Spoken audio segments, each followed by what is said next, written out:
Hello friends, आज फिर हम आपसे कुछ बातचीत करते हैं एक ऐसे ही ज्वलंत टॉपिक के बारे में।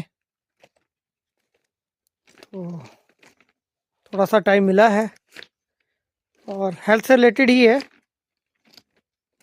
तो आइए डिस्कस करते हैं क्रोनिक रीनल फेलियर यानी कि किडनी फेल से संबंधित कुछ बातें जो हर व्यक्ति को जाननी चाहिए। हम अपनी जानी पहचानी जगह पर आ गए हैं आपसे बातचीत करने के लिए। दोस्तों, आज मैं बात करूंगा किडनी फेलियर के बारे में। तो बहुत कॉमन होता जा रहा है किडनी फेलियर। लोगों की किडनी बिल्कुल डैमेज होती जा रही हैं और डायलिसिस की स्टेज में पहुंच जाती है। तो ऐसा क्यों होता है? क्यों छोटी उम्र में ही लोगों की किडनी डायलिसिस पे पहुंच जा रही है? तो आज उसी के बारे में हम डिस्कस करेंगे और आपसे बातचीत करेंगे। दोस्तों, किडनी फेल होने के कारण काफ़ी होते हैं। पहला मेन कारण डायबिटीज़, शुगर होना। दूसरा कारण है उच्च रक्तचाप का होना, इन्फेक्शंस होना और विभिन्न प्रकार के ऑटो इम्यून डिसऑर्डर्स होना, जिसमें कि बॉडी अपने ही किडनीज़ के सेल्स को ख़त्म करना शुरू कर देती है।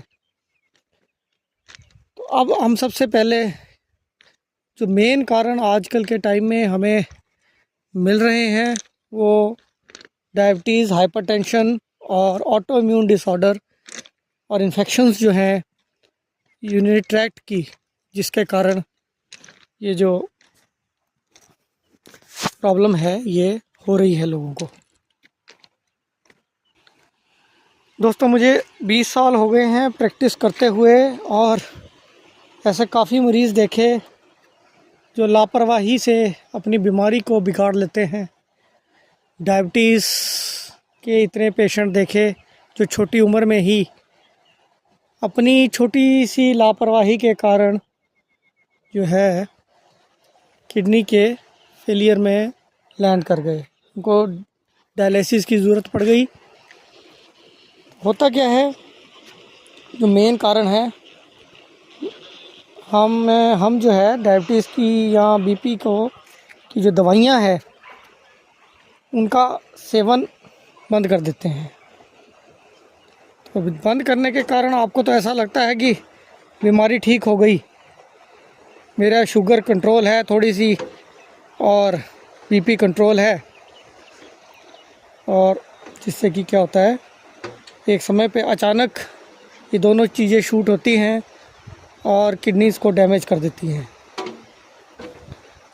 तो ज़्यादातर लोग आते हैं हमारे पास, डॉक्टर साहब मेरे को तो शुगर निकली थी और मैंने तो देसी दवा खाई, आयुर्वेदिक दवाई खाई, ये खाया वो खाया और मेरी शुगर अब ठीक है, मैंने सब कुछ सारा परहेज़ बंद कर दिया। और ऐसे मरीज़ ही ज़्यादातर परेशान होते हैं और सीरियस कॉम्प्लिकेशंस में जाते हैं। ब्लड प्रेशर थोड़ा सा डायग्नोज होता है, ये डॉक्टर के कहने पर 15-20 दिन दवाई खाते हैं और फिर वो दवा छोड़ देते हैं, और ठीक रहने के बावजूद अचानक ही बीपी इतना हाई हो जाता है कि वो जो है कंट्रोल से डैमेज कर देता है। तो एक चीज़ नोट करनी चाहिए दोस्तों, कि अगर आपको कभी भी ज़िंदगी में ये दो बीमारियां, डायबिटीज़ और ब्लड प्रेशर, डायग्नोज हुआ है, कभी निकला है, तो हमेशा चौकन्ने रहिए। आप दवाई खा करके बेफिक्र होकर नहीं रह सकते। आपको जो है उसके लिए अपना हमेशा तत्पर रहना होगा। कारण अपने लाइफस्टाइल की तरफ जा कर के अपने कारणों को ख़त्म करना होगा, उस बीमारी को बनने वाले। नहीं तो कभी कभार ये जो है अचानक ही चीज़ें बढ़ती हैं और अचानक ही जो आपके मेजर ऑर्गन्स को लेके ही जाती हैं। ज़्यादातर आँख और किडनीज जाती हैं। दूसरे ऑर्गन थोड़े पावरफुल होते हैं तो थोड़ा टाइम लेते हैं, लेकिन ये दो आँखें और जो है आप किडनीज जो हैं वो बिल्कुल ही ख़त्म हो जाती हैं। तो इसमें जो है आपको ध्यान रखना है कि एक बार कभी भी आपको डायबिटीज़ डायग्नोज हुई है, ज़िंदगी में कभी भी हुई है, तो हमेशा जो है अपना टेस्ट रेगुलर करवाते रहें, कंट्रोल रखें शुगर को।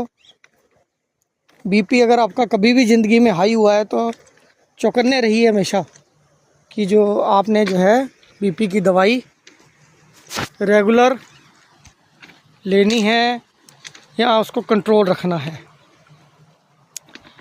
क्योंकि मैंने तो ऐसे मरीज़ों को शुरू से देखा है, फैमिली फिजिशियन होने के नाते वो पूरा मृत्यु तक वो मरीज़ मुझसे कंसल्ट लेते थे और एंड में नौबत ऐसी आ गई कि डायलिसिस पे लैंड होना पड़ा।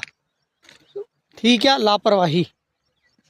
पेशेंट को इंसुलिन थी, इंसुलिन छोड़ दी, अब दवाइयाँ देसी खानी शुरू कर दी किसी के कहने पर। आजकल यूट्यूब्स में और सोशल मीडिया में तो बहुत ही हैं जी, आप की इंसुलिन छूट जाएगी, आपका ये हो जाएगा, तो उससे जो है वो पेशेंट ख़राब होते हैं।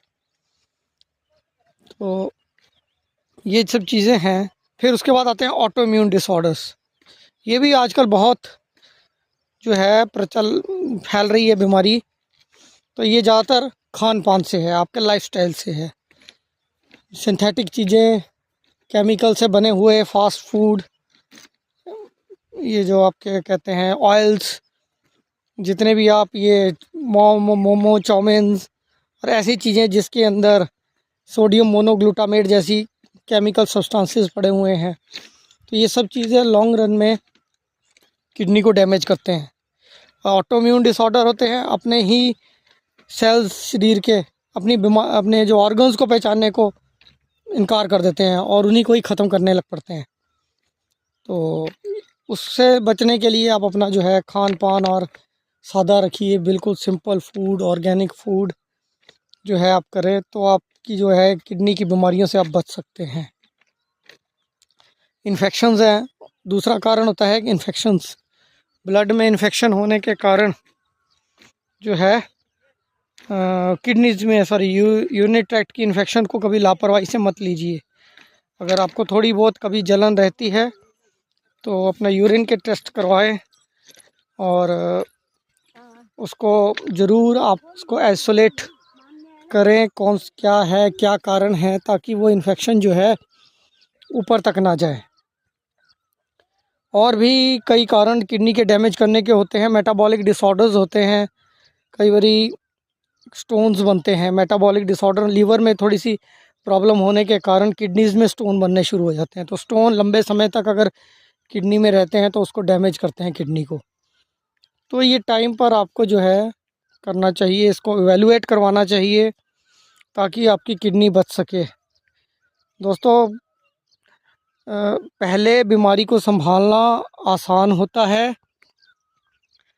और जब नौबत डायलिसिस तक आ जाती है तो फिर सारे परिवार के लिए मुश्किल आ जाती है।